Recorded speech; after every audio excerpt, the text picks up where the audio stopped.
Salam, hər vaxtınız xeyir. Etibarlı xəbərin doğru ünvanı AZTV xəbərin saatı 10 olan buraxılışını təqdim edirik. Prezident İlham noyabrın 23-də Euronews televiziyasına müsahibə verib. Müsahibə dekabrın 9-da Euronewsda yayımlanıb.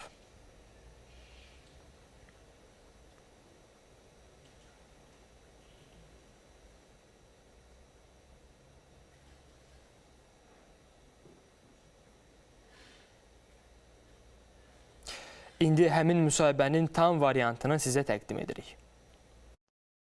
Hello, Mr. President. Hello. Azerbaijan and countries of the Central Asia region experienced significant economic growth in 2023, according to estimates from the European Bank for Reconstruction and Development. This strong growth is attributed to a high level of migration and remittances originating from Russia, which is under sanctions. Additionally, there has been an increase in regional exports and imports, including business with China. The outlook for 2024 shows the same positive trend. What does this growth mean for your country? As far as Azerbaijan is concerned, our economic development and growth mainly is generated by our reforms rather than those factors which you mentioned. We managed to diversify our economy and to reduce dependence on oil and gas sector, though oil and gas sector continues to be the main part of our economy. This year, our economic growth is a little bit modest because of the slight decline of the oil production. But if we look at the past years, for the last 20 years, GDP of Azerbaijan grew more than 4 times.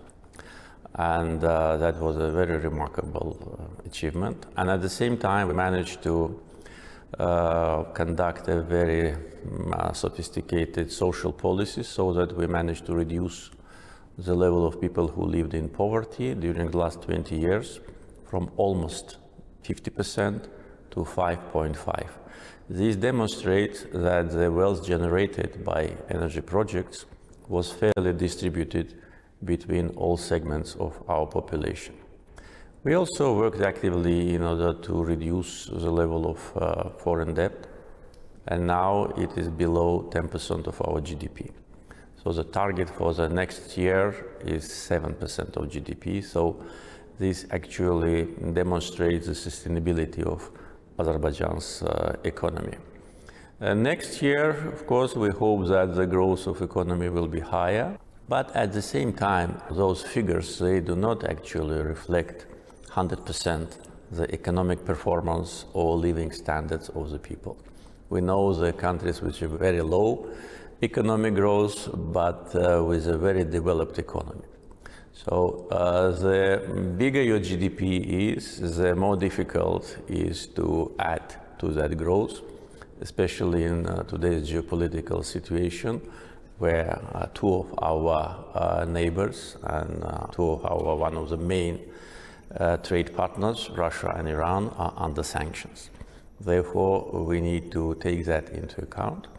But our target and our strategy of 2030 is based on our own resources, our own financial capability, and investments, foreign and local, in the areas which will provide economic growth in the coming years.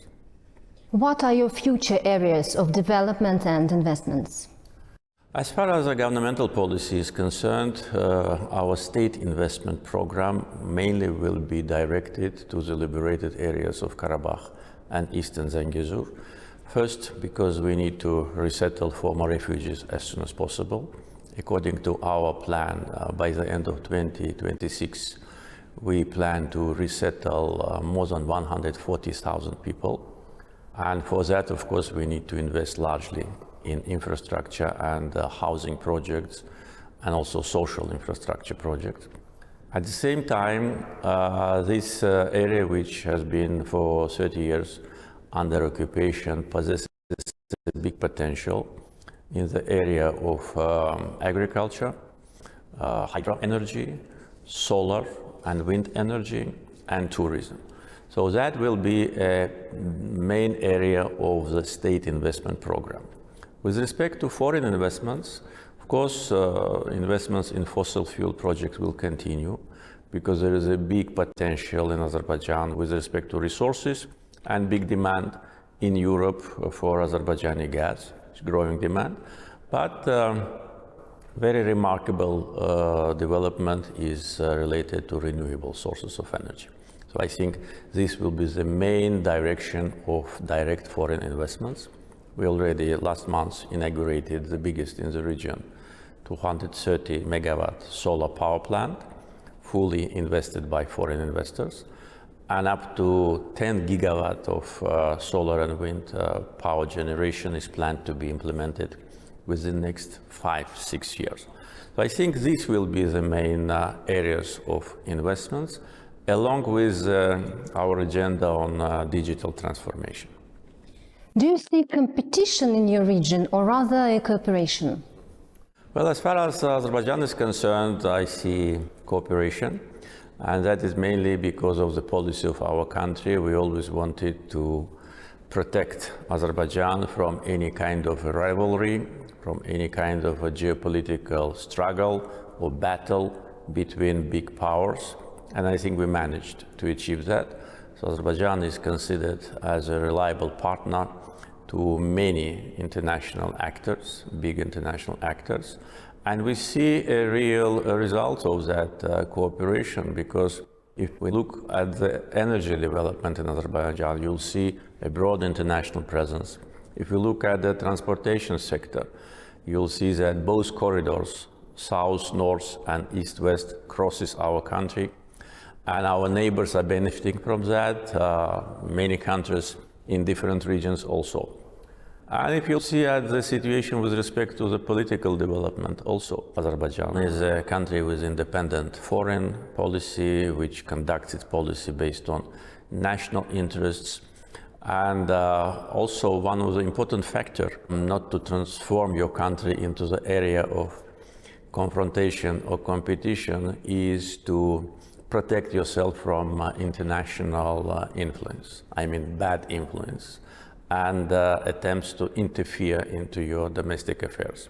So we successfully managed to diminish these risks, and that's why Azerbaijan now is a country with a big international potential, good international reputation, and a country which managed to attract more than $300 billion of investments during the last 20 years. Energy supply has been a major topic for Europe over the last 2 years. What is your outlook for your country's energy business? Well, our energy development transformed from oil to gas. At the same time, oil production and export still is an important part of energy security for many countries.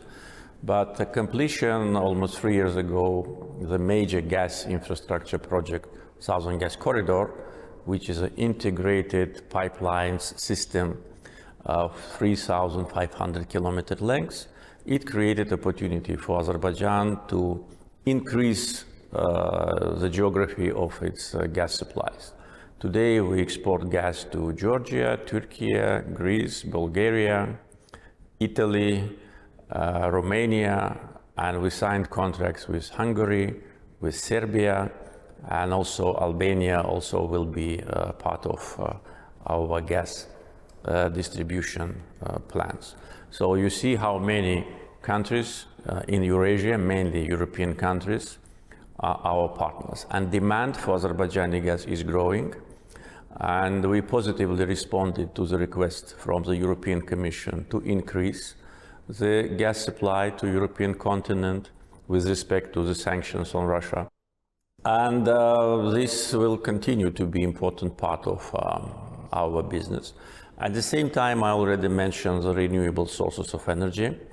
We have a very windy weather today in Baku, which is actually the normal weather condition, and we have a huge potential of wind, especially in the Caspian.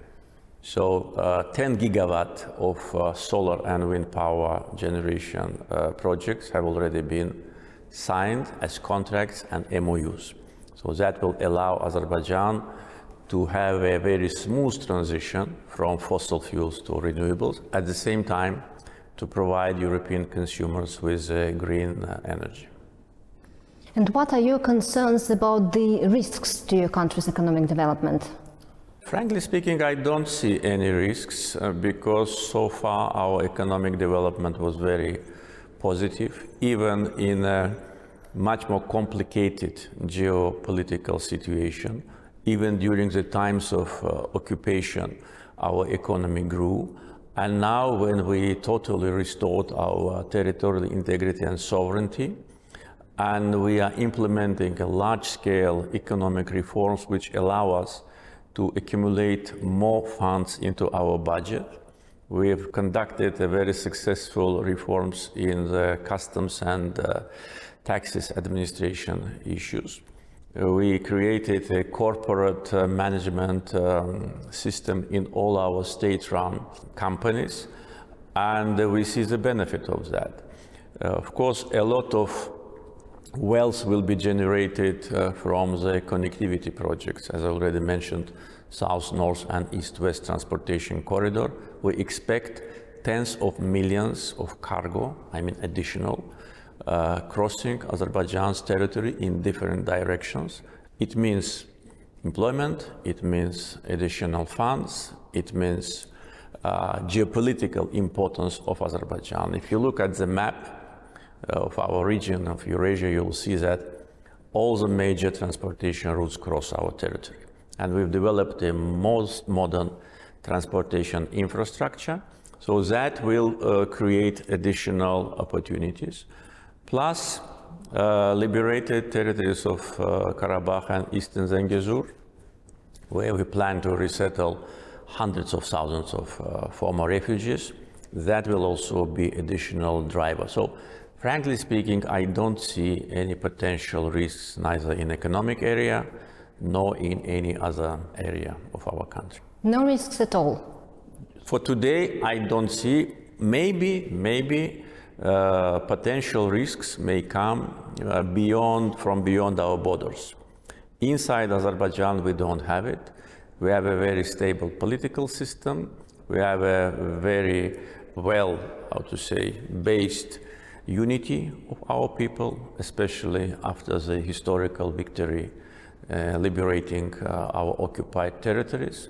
Our economic performance is successful. Our economy is self-sufficient. We do not depend on foreign loans. As I said, next year it will be 7% of GDP only. And if you look at our hard currency reserves and foreign debt, you'll see that our hard currency, 10 times is bigger than the debt. So in other words, we can within 1 month level our foreign debt. So not many countries in the world can do this. And the self-sufficient economy with good political connections with the major international actors and the political stability and unity in the country. So all these factors demonstrate that internal risks we don't have. External, yes, but that will depend on the situation beyond our borders. We have war beyond our borders to the north. We have an unstable situation in Middle East. We have potential tensions in the neighborhood. So that could be a potential risk for Azerbaijan. For that purpose, we need to pay bigger attention or more attention to the protection of our borders, so that our borders are open for friends and closed for those who want to do something harmful. Okay. How a SPECA program is important for the economies of the participating countries? Well, SPECA program today commemorates its 25th anniversary, and we decided, and I am grateful to our colleagues from Central Asia that supported our initiative to hold summit, which is the first summit in the history of SPECA program. Actually, this program is based on the economic interaction between Central Asia and Azerbaijan, which today we see the new dimension of that interaction.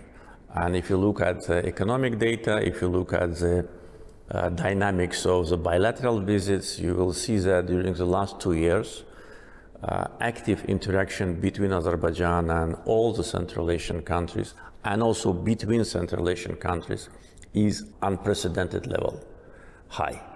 So this really is a new reality, and we need to capitalize on that. We have excellent relations with all countries of SPECA. We have a lot of investment projects now, Azerbaijan investments in Central Asia, Central Asian investments in Azerbaijan. We have connectivity projects of East-West Trans-Caspian transportation route, which for Central Asian countries is now one of the most attractive transportation connection with Black Sea, with Mediterranean, and with Europe through the integrated connectivity projects. And we see a lot of positive dynamics on the political track, because countries of SPECA in this difficult geopolitical situation today demonstrate stability. And this is one of the most important factors, because without stability, there's no investments, no economic development, and no security.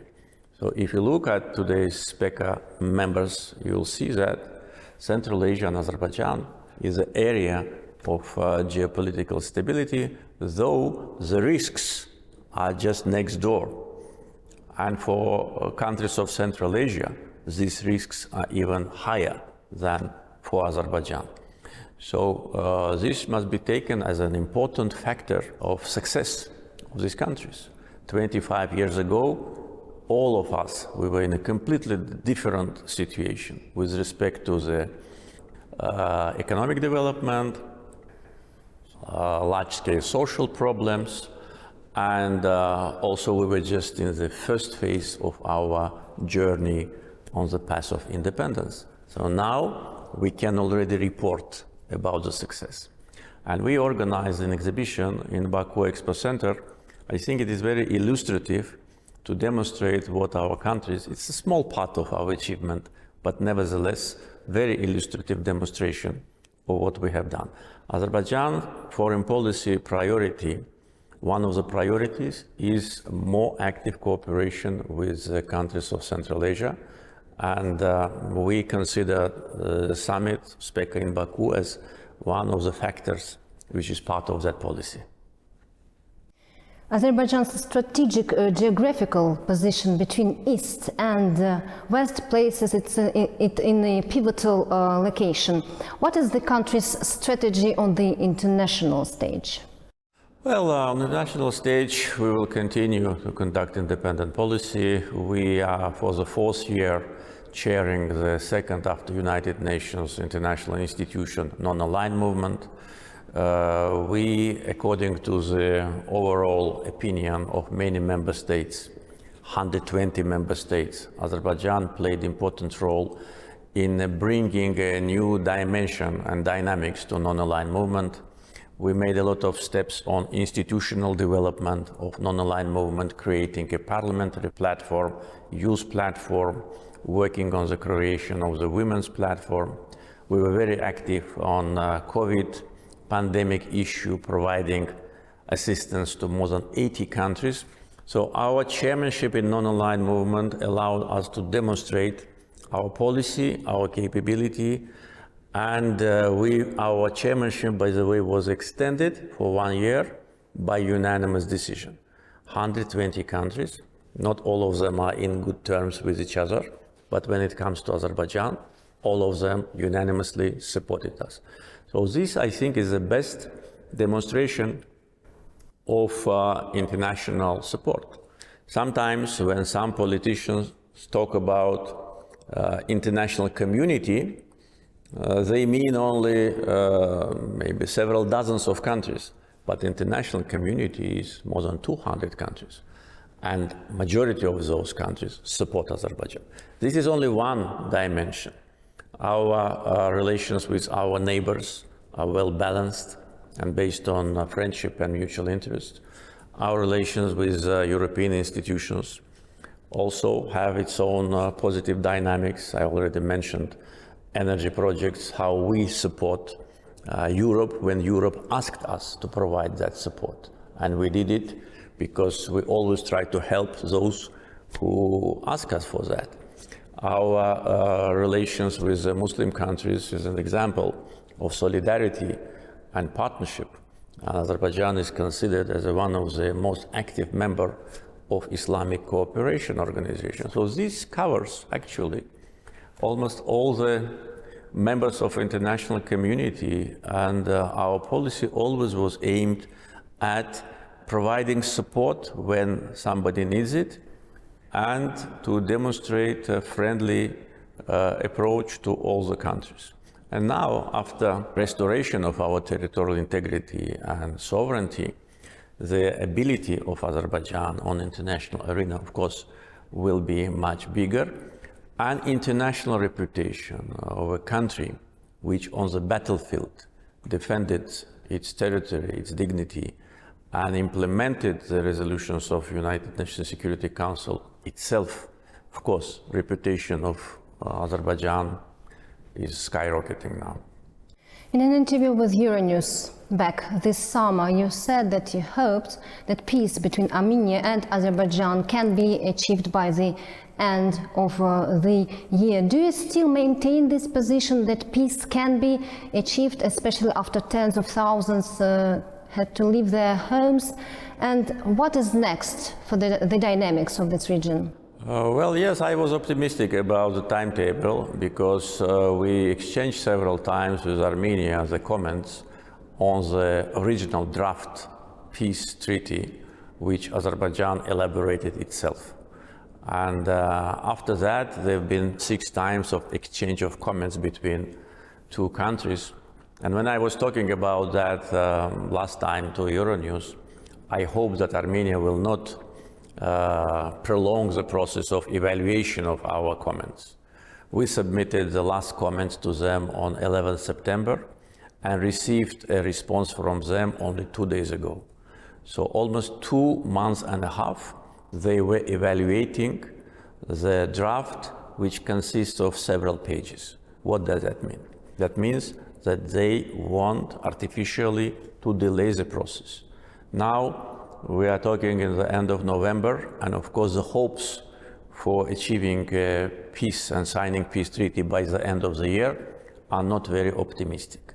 But I think that the timetable is not so important. Important is the agenda of both countries. It was Azerbaijan who suffered occupation, ethnic cleansing. Millions of Azerbaijanis were deported by Armenian government, and devastation of the territory of almost 15,000 square kilometers. And nevertheless, we were the country which made a proposal to sign peace agreement and to start working on the delimitation. So Armenia now, after Karabakh portfolio is closed, I think will be more willing to come to an agreement with us. Because after restoration of our sovereignty and elimination of the illegal separatist regime in Karabakh, I think the main factor which prevented Armenia to be more courageous on a negotiation track don't exist any longer. So we will evaluate the latest proposals, which, as I said, we received 2 days ago, and we'll comment on that. In the meantime, we are maintaining the contacts on the working level between different officials and through different channels. And I think there's no alternative for peace. If peace agreement is not signed, that will be very bad for the whole region. We want region of Southern Caucasus to get rid of any risks.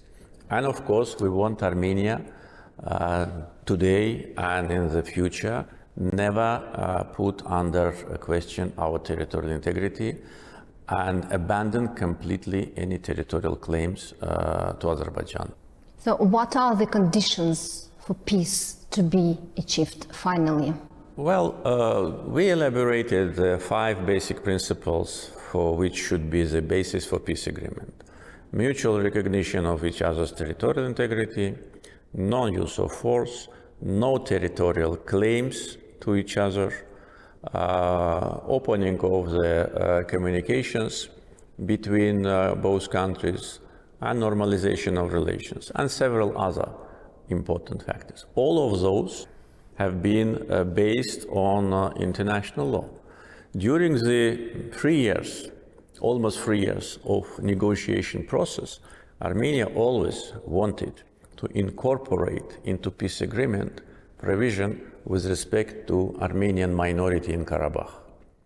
Our position was that this is our internal business. And if they want to reflect the issue of Armenian minority in Azerbaijan, then let us reflect the issue of Azerbaijani minority in Armenia, which was expelled 30 years ago. And there have been much more Azerbaijanis in Armenia than Armenians in Azerbaijan, almost 300,000. So our position was that it must be reciprocal. Either we reflect these two issues of national minorities, their rights and security, including the right to return, not only Armenians to return to Azerbaijan, but Azerbaijanis to return to Armenia. It doesn't matter that Azerbaijanis were expelled 30 years ago and Armenians decided to leave 2 months ago. The fact is just it must be reciprocal. Or we do not comment in our peace agreement about this issue. So until now, we did not get from Armenia any clear understanding on that. So if Armenia agrees to have either the same language for both national minorities or not to reflect it at all, then the peace is reachable. Because this was the main obstacle for Armenia when they were negotiating with us. So we will see how it goes, and frankly speaking, I don't see now, from logical point of view, I don't see any serious obstacle to sign a peace agreement. We say we need to sign it, they say it, but we need to deliver. Our proposal was made public. Those famous 5 principles which I am talking about, we made it public. It is known. There is no, objection from any responsible international actor, because all these principles are fundamental principles of international law. And Armenia just need to comply with that. They should put an end to all the attempts to contest our territorial integrity and to sponsor separatism on our territory. Because Karabakh is part of Azerbaijan, and this is recognized by all, including Armenia itself.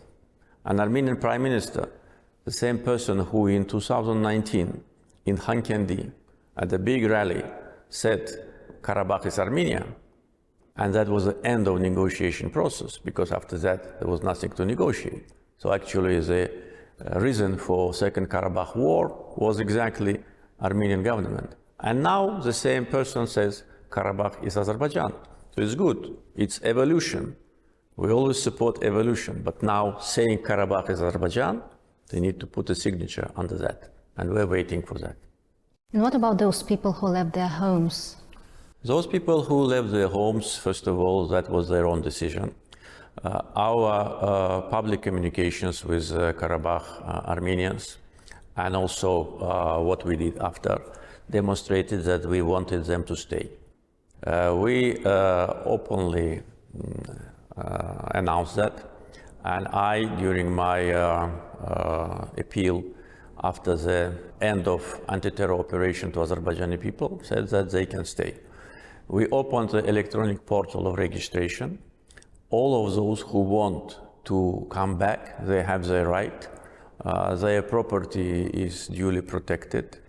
All the historical and religious sites are duly protected.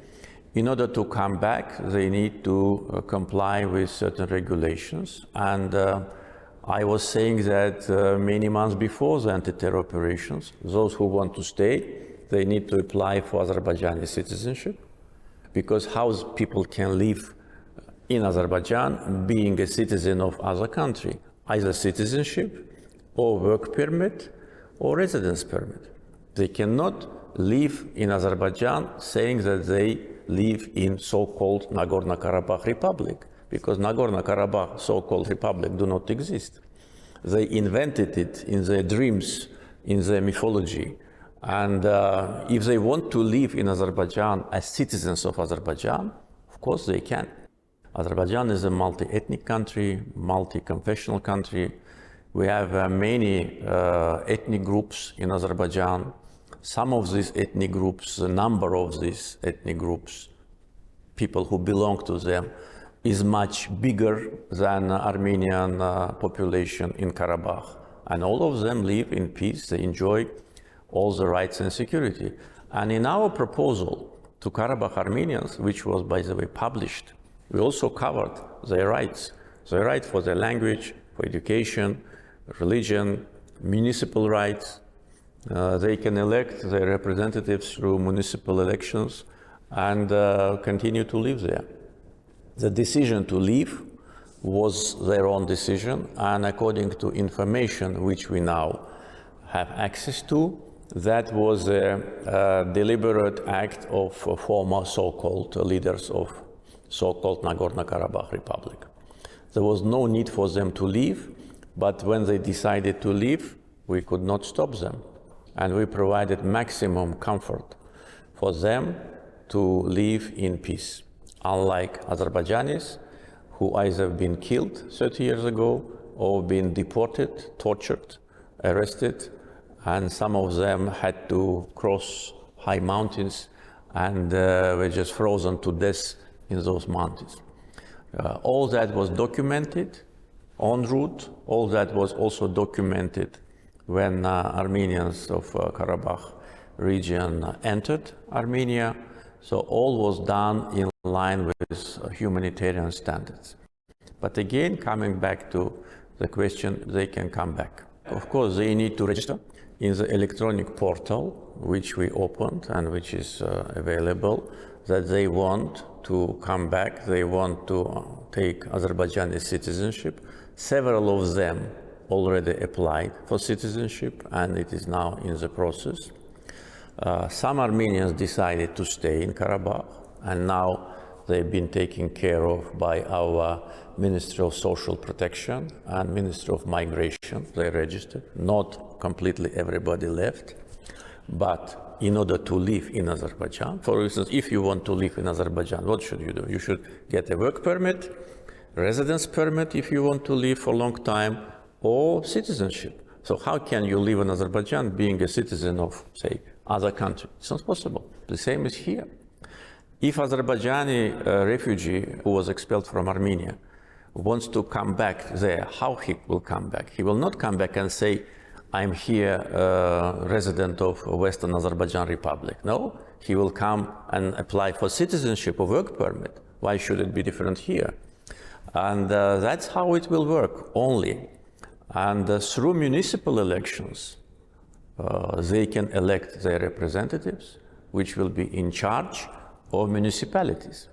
All this information was delivered to Armenian representatives of Karabakh just after the anti-terror operation. And then when we realized that they did not make it public to the population of Karabakh, we made it public, we published it. So this is a legal process based on international norms and standards.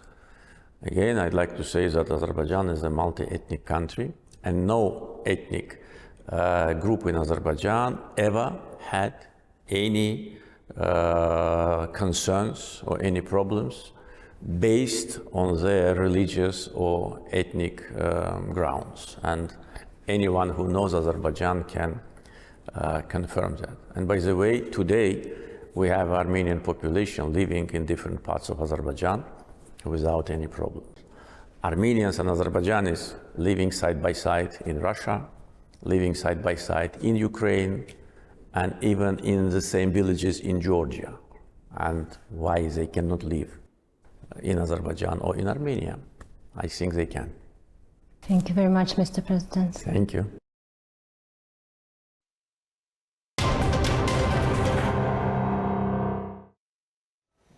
Bugündən Azərbaycanda növbədənkənar prezident seçkiləri ilə əlaqədar namizədlər irəli sürülə bilər. Seçki məcəlləsinə əsasən seçkilərin təyin edilməsi haqqında qərar rəsmi dərc olunduqdan sonra seçki hüququ olan vətəndaşlar, seçicilərin təşəbbüs qrupları, siyasi partiyaların blokları, Azərbaycan Respublikası prezidentliyinə namizədlər irəli sürülməsi mümkündür. Beləliklə, 7 fevral 2024-cü ildə keçiriləcək prezident seçkiləri ilə əlaqədar namizədliyin irəli sürülməsi ilə bağlı müddət bugündən başlayır. Qeyd eləyək ki, seçki məcəlləsinə əsasən səsvermə gününə ən çoxu 50 və ən azı 30 gün qalmış saat 18:00-a qədər partiyanın, siyasi partiyalar blokunun səlahiyyətli nümayəndəsi namizədin qeydə alınması üçün zəruri olan seçki sənədlərini Mərkəzi Seçki Komissiyasına təqdim etməlidir.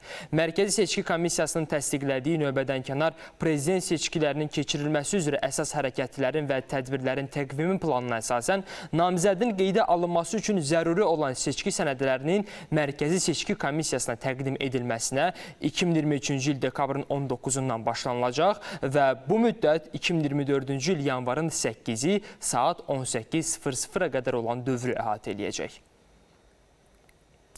Birləşmiş Millətlər Təşkilatının baş katibi Antoni Quterreş Azərbaycan və Ermənistanın münasibətlərinin normallaşdırmaq niyyəti barədə birgə bəyanatını alqışlayır və bunun uzunmüddətli sülhün təmin olunmasına xidmət edəcəyinə ümid bəsləyir. Bunu Birləşmiş Millətlər Təşkilatının rəhbərinin rəsmi nümayəndəsi Stefan Dujarric keçirdiyi brifinqdə deyib. Birləşmiş Millətlər Təşkilatı tərəfləri bu sazişdən qarşılıqlı etimadı inkişaf etdirmək, xalqlarının və regionun rifahı naminə uzunmüddətli sülhü təmin etmək üçün istifadə etməyə təşviq edir deyə Dujarric vurğulayıb. ATƏT Parlament Assambleyasının prezidenti Pia Kauma və ATƏT Parlament Assambleyasının Cənubi Qafqaz üzrə xüsusi nümayəndəsi Kari Henriksen də Azərbaycan Prezident Administrasiyası və Ermənistan Baş Nazirinin ofisinin yaydığı birgə bəyanatı alqışlayır. Bu barədə isə ATƏT-in mətbuat xidməti məlumat yayıb. ATƏT Parlament Assambleyasının bu bəyanatı regionda davamlı sülh üçün tarixi addım kimi qiymətləndirilib. Mən Ermənistan və Azərbaycan liderlərinin iki ölkə arasında etimadın yaradılması üçün atdıqları qətiyyətli addımları yüksək qiymətləndirirəm. Xüsusilə humanizm və xoşməramlılıq dəyərlərinə əsaslanan hər iki tərəfdən hərbi qulluqçuların azad edilməsi gələcək əməkdaşlıq üçün müsbət prezident yaradır. Ümid eləyirəm ki, bu gələcək təşəbbüslər üçün ilham mənbəyi olacaq, Prezident Kauma bildirib. Bu birgə bəyanat və onunla bağlı praktiki addımlar sülhə birgə sadiqliyi nümayiş etdirir. Bu Cənubi Qafqazda davamlı sülh və təhlükəsizliyə doğru tarixi keçid ola bilər deyə xüsusi nümayəndə Henriksen qeyd edib. Birləşmiş Millətlər Təşkilatının Təhlükəsizlik Şurası Qəzzada dərhal atəşkəs tələb edən qətnaməyə səs verib, lakin sənəd qəbul olunmayıb. Amerika Birləşmiş Ştatları BMT Təhlükəsizlik Şurasının Qəzza zolağında dərhal atəşkəslə bağlı qətnamə layihəsinə veto qoyduğundan sənəd qəbul edilməyib. Təhlükəsizlik Şurasında qalan ölkələrdən 13-ü sənədin lehinə səs verib. Biri isə bir tərəf qalıb. Neytral qalan ölkə Böyük Britaniyadır. Amerika Birləşmiş Ştatları rəsmisi bildirib ki, qətnamədə Vaşinqtonun təklifləri, o cümlədən Həmasın 7 oktyabr hücumunun pislənməsi nəzərə alınmayıb. Diplomat əlavə edib ki, Amerika Birləşmiş Ştatları yalnız yeni müharibənin toxumlarını səpəcək, yararsız atəşkəsi dəstəkləyə bilməz. Demək olar ki, bütün tövsiyələrimizə məhəl qoyulmadı və bu tələsik prosesin nəticəsi reallıqdan ayrılmış, balansız bir qərar oldu. Əhəmiyyətli irəliləyişə nail olmaq mümkün olmayacaq. Ona görə də təəssüf ki, dəstək verə bilmədik. İsrail tərəfi öz növbəsində Amerika Birləşmiş Ştatları və Prezident Joe Bidenə bu mövqeyinə görə təşəkkür edib. Amerika Birləşmiş Ştatlarının BMT Təhlükəsizlik Şurasının Qəzza zolağında dərhal atəşkəslə bağlı qətnamə layihəsinə veto qoyması qərarını şərh edən Rusiya, Çin və bir sıra digər ölkələrin nümayəndələri Amerika Birləşmiş Ştatlarını müharibənin davam etdirilməsinə və Fələstinli mülki əhalinin həlak olmasına göz yummaqda ittiham ediblər.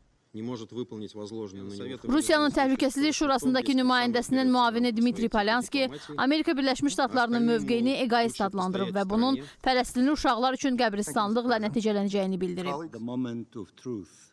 Fələstin Muxtariyyətinin BMT-dəki daimi nümayəndəsi Riyad Mənsur, Amerika Birləşmiş Ştatlarının Qəzza zolağında atəşkəs tələb edən Təhlükəsizlik Şurasının qətnamə layihəsinə veto qoymasından kədərləndiyini bildirib. Çin tərəfi isə Amerika Birləşmiş Ştatlarını ikili standartlarda ittiham edib. Xavər Əliyeva, Fərdi Abbasova, AZTV XƏBƏR. Yeri gəlmişkən, hörmətli tamaşaçılar, İsveçrə, Sloveniya və Malta Birləşmiş Millətlər Təşkilatının Təhlükəsizlik Şurasında Qəzzada təcili humanitar atəşkəs tələb edən qətnamə layihəsinə veto qoyulmasından təəssüfləndiklərini bildirib. İsveçrə Xarici İşlər Nazirliyinin X sosial media platformasında edilən paylaşımında Qəzzada təcili humanitar atəşkəs tələb edən Birləşmiş Millətlər Təşkilatının Təhlükəsizlik Şurasının qətnamə layihəsinə veto qoyulmasından narahatlıq ifadə edib. Maltanın da X platformasına paylaşımında qeyd edilib ki, Qəzzada vəziyyət dözülməz və fəlakətlidir. Təcili olaraq humanitar atəşkəsə ehtiyac var. Sloveniyanın da yaydığı bəyanatda bildirilib ki, ölkə Qəzzada müharibənin iki dövlət prinsipinə əsaslanan hər variantını dəstəkləyir və tezliklə İsrail-Fələstin münaqişəsinə həsr olunan beynəlxalq sülh konfransının təşkilinə tərəfdardır. Türk Xəbər Agentlikləri Alyansı Anadolu Agentliyinin fotomüxbiri Montaser Əl-Savafın Qəzza bölgəsində peşə borcunu yerinə yetirərkən həlak olmasını qınayır və jurnalistlərin təhlükəsizliyinin təmin edilməsinə çağırır. Bununla bağlı Alyansın baş katibliyi açıqlama yayıb. Bildirilib ki, jurnalist öz peşəsini istər asan, istərsə də çətin şəraitdə yerinə yetirir. Çünki bu onun cəmiyyət qarşısında borcudur. Bu səbəbdən harda olmasından asılı olmayaraq jurnalistlərin həyatına qəsd edilməsi qəbul olunmazdır. Qəzza bölgəsində media nümayəndələrinin həlak olması bizi dərindən sarsıdır. Onların münaqişə zonasında təhlükəsizliyinin təmin edilməsini mütləq bir şərt hesab edirik, deyə açıqlamada qeyd olunub. Bu arada Fələstin Jurnalistlər Birliyi Qəzza zolağında baş verən münaqişələr zamanı 2 ayda 75 jurnalistin həlak olmasına dair açıqlama yayıb.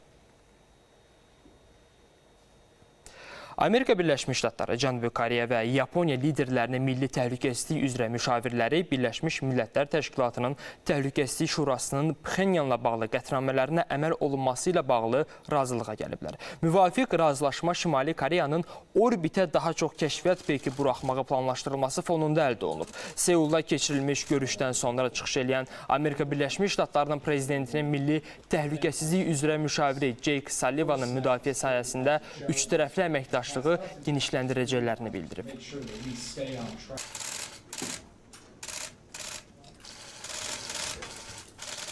And we're increasing our trilateral defense cooperation. Biz müdafiə sahəsində, o cümlədən real zaman kəsiyində raket buraxılması xəbərdarlığı ilə bağlı məlumatların paylaşılması sahəsində üçtərəfli əməkdaşlığı genişləndiririk. Biz həmçinin kibercinayətkarlıq, kriptovalyuta, çirkli pulların yuyulmasından tutmuş məsuliyyətsiz kosmik və balistik raket sınaqlarına qədər Koreya Xalq Demokratik Respublikasından gələn təhdidlərə qarşı yeni üçtərəfli təşəbbüslərə başlamışıq. Söhbət Koreya Xalq Demokratik Respublikasından gedirsə, biz sayıqlığı itirmirik. Çünki o, beynəlxalq sülh və təhlükəsizliyə, eləcə də regional sülh və təhlükəsizliyə təhdid olmağa davam edir. Fransa Milli Mintiq Partiyasının parlament fraksiyasının lideri Marine Le Pen və daha 26 nəfər Avropa parlamentində köməkçilərin işə götürülməsi ilə bağlı saxtakarlıqla əlaqədar dövlət vəsaitlərini mənimsəməkdə ittiham olunaraq məhkəmə qarşısına çıxarılacaq. Bu barədə yerli radiostansiya mənbəyə istinadən məlumat verib. Verilən məlumata görə proses 30 sentyabr 2024-cü ildə başlayacaq və 27 noyabr 2024-cü ildə başa çatacaq. Marine Le Penin 95 yaşlı atası Jean-Marie Le Pen də həmçinin müttəhimlər kürsüsündə yer alacaq. Dünyada katolik kilsələrində uşaqlara qarşı yüz minlərlə zorakılıq halları qeydə alınıb. Bu hal ən çox Fransada müşahidə olunur. Fransız kilsələrində uşaqlara qarşı zorakılıq faktları 200 mini keçib. Holy Harm.org təşkilatının statistikasına görə qurbanların 80%-i əsasən 10-13 yaş arası olan oğlan uşaqlardır. Kilsə işçilərinin təxminən 2,5%-i, yəni 40 nəfərdən biri uşaqların seksual istismarından şübhəli bilinir. 051-511-1956 bizim qaynar xəttimizdə zəng edib qarşılaşdığınız hadisələr, mövzular, təklif və iradlarınız barədə məlumat verə bilərsiniz. WhatsApp və Telegram hesabımız isə 24 saat aktivdir. Hörmətli tamaşaçılar, AZTV XƏBƏRin saat 10 olan buraxılışını təqdim etdik. Diqqətiniz üçün təşəkkürlər. AZTV XƏBƏRin saat 12 olan buraxılışında görüşənə dək salamat qalın.